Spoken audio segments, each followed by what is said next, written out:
இந்த லேடிக்கு பின்னாடி வந்து ஒரு வேடான சவுண்ட் கேக்குது. இந்த சவுண்ட் கேட்டு பயத்துல தேடிட்டு இருந்த லேடி அந்த சவுண்ட் ஒரு கல்லுல வருதுன்னு சொல்லி கண்டுபிடிக்கிறாங்க. என்னடா நடக்குதுன்னு அந்த கல்ல ஒரு கியூரியாசிட்டில டச் பண்றாங்க. அப்படி டச் பண்ணவங்க ஒரு விஷயத்தை ரியலைஸ் பண்றாங்க. என்னன்னா 1945ல இருந்த இவங்க 1743க்கு எப்படியோ ஜம்ப் ஆகிருக்காங்க. அதாவது 800 வருஷம் பின்னோக்கி ஜம்ப் பண்ணிருக்காங்க. அப்படி எதிர்த்து அவங்க இருக்கிற சரௌண்டிங் பார்த்து ஒரு மாதிரி வித்தியாசமா இருக்கேன்னு ஏடாகிறாங்க. முதல்ல இவங்களை சுத்தி கல் இருந்ததால இவங்க அதுக்கு முன்னாடி இந்த அதே ஸ்டோன் டவுன்ல தான் இருக்காங்கன்னு நினைக்கிறாங்க. பட் அதுக்கப்புறம் கொஞ்சம் கவனிச்சு பார்க்கும்போது தான் தெரிய வந்து இது அந்த இடம் இல்ல வேற இடம்னு சொல்லி சரி நமக்கு எதுக்கு வந்து கார் எடுத்துட்டு வீட்டுக்கு போயிடலாம் சொல்லி மெயின் ரோடுக்கு வந்து பார்த்தா மெயின் ரோடே இல்ல. 1947ல இவங்க வரும்போது இது ஒரு மெயின் ரோடா இருந்திருக்கும். இங்கதான் இவங்களோட காரை நிப்பாட்டி இருப்பாங்க. பட் இப்ப ரோடு இல்ல கார் இல்லாத பார்த்தா இவங்க கன்ஃபியூஸோட கலந்து பயப்பட ஆரம்பிக்கிறாங்க. இதனால மேல நின்று இவங்களுக்கு வேற சாய்ஸ் இல்லாம அங்கேயே வாக் பண்ண ஆரம்பிக்கிறாங்க. அப்படி அந்த காட்டுக்குள்ள நடந்துட்டு இருக்கும்போது சடனா ஒரு கன்ஷாட் சவுண்ட் வருது. அதனால பயந்து இவங்க அங்கேயும் இங்கேயும் பார்த்துட்டு இருக்கும்போது அந்த பழைய காலத்து யூனிஃபார்ம் போட்ட சோல்ஜர்ஸ் யாரும் தப்பிச்சாங்கன்னு சொல்லி பிடிக்க ஓடிட்டு இருக்காங்க. இதை பார்த்து மேலின் ஏதோ ஷூட்டிங் டிராமா நடக்குதுன்னு நினைக்கிறாங்க. பட் சடனா அங்க வந்த சோல்ஜர் இவங்களை பார்த்து சுட ஆரம்பிக்கிறாரு. இதை பார்த்து மேலின் நடுநடுங்கி போறாங்க. என்னதான் டிவி ஷோ இருந்தாலும் யார் ஒரிஜினல் கண்ணெல்லாம் யூஸ் பண்ணுவான்னு சொல்லி யோசிக்கிட்டு அங்கிருந்து தப்பிச்ச மேலின் ஒரு ரிவர் சைடு வந்து சேர்றாங்க. அப்படி வந்து சேர்ந்த மேலின் அதே பழைய காலத்து யூனிஃபார்மோட ஒருத்தர் வந்து ரிவர் கிட்ட உட்கார்ந்துட்டு இருக்கிறத பாக்குறாங்க. அவரை பார்த்து மேலின் ஸ்டன் ஆகி போறாங்க. ஏன்னா அவர் பார்க்க அப்படியே மேலினோட ஹஸ்பண்ட் மாதிரியே இருக்காரு. அவரை பார்த்து மேலின் இந்த இடத்துல என்ன பண்ணிட்டு இருக்காது இந்த அவுட்ஃபிட்ல கேக்குவோம். இதனால அவர் ஒரு மாதிரி பார்க்க அந்த பார்வையிலேயே நம்ம ஹஸ்பண்டா இருக்க வாய்ப்புகள் கண்டுபிடிச்ச மேலின் நீ யாருன்னு சொல்லி கேக்குறாங்க.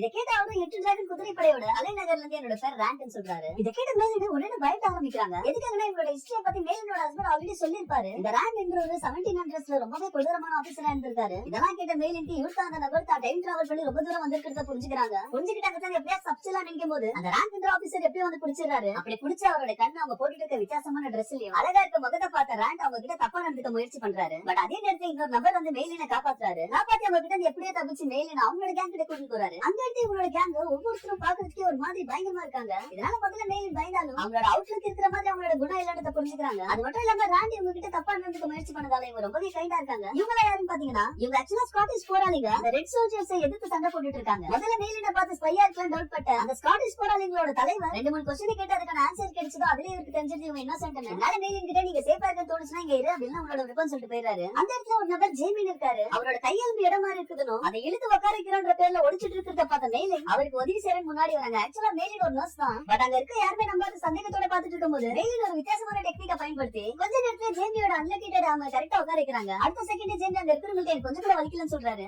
எல்லாம் முடிச்சுட்டு ஒரு துணி எடுத்து கையை கட்டி விட்டு வேலை முடிச்சுன்னு சொல்றாங்க. இதை பார்த்து அந்த கேங்க்கு மேலின் மேல ஒரு மரியாதை வருது. அதுக்கப்புறம் ராண்டாவோட சோல்ஜர்ஸ் இவங்களை நோக்கி வந்துட்டு இருக்கிறதுனால இந்த கேங் ஆனது எவ்வளவு சீக்கிரம் முடியுமோ அவ்வளவு சீக்கிரம் அங்கிருந்து கிளம்புறாங்க. மேலின ஜேமி கூடவே உட்காந்து 2 நாள் 2 நைட்டை கடந்து டிராவல் பண்றாங்க.